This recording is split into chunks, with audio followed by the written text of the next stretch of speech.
Hello મિત્રો, રાધા રાધા, જય ખોડિયારમાં। આજે આપણે વાત કરીશું ખોડિયારમાંની જન્મભૂમિ વિશે અને દર્શન કરીશું। તો મિત્રો, ભાવનગરથી આશરે 50 કિલોમીટરમાં આ રોહિશાળા આઈ આવડ ખોડિયારમાંની જન્મભૂમિ આવેલી છે। ખોડિયારમાંની 6 બહેનો આવડ, જોગડ, તોગડ, હોલબાઈ, બીજબાઈ, સોચાઈનું જન્મ સ્થળ માનવામાં આવે છે અને તેમના એક ભાઈ બી હતા, તેમનું મેરખ્યો નામ હતું।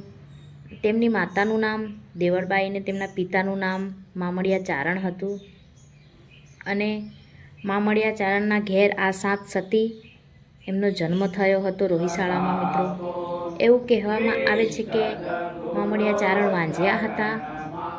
પછી આગળ વાત કરીએ, પહેલાં દર્શન કરી લો।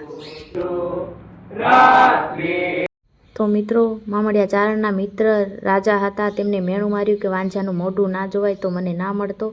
તો એમને નક્કી કર્યું કે વાંઝા મેણું ભાગવા માટે તેમને ભોળાનાથની તપસ્યા કરી। ભોળાનાથ નાગલોકમાં લઈ જઈને એમને 7 દીકરીને 1 દીકરાનું વરદાન આપ્યું। ત્યારે આ 7 સતીઓનો જન્મ થયો હતો અને એમના 1 દીકરા હતા, તેમનું નામ હતું મેરખ્યા। તો આવી સતીઓના દર્શન કરીને તમને કેવું લાગ્યું મિત્રો કહેજો, અને આ ખોડિયારના દર્શન કરો। અને તમે પણ દર્શન કરવા હોય તો જરૂરથી આવજો, તમને અહીં આવીને ખૂબ જ મજા આવશે। અને માતાજીના દર્શન થઈ ગયા છે। તો મળીએ બીજા વિડીયોમાં। રાધે રાધે।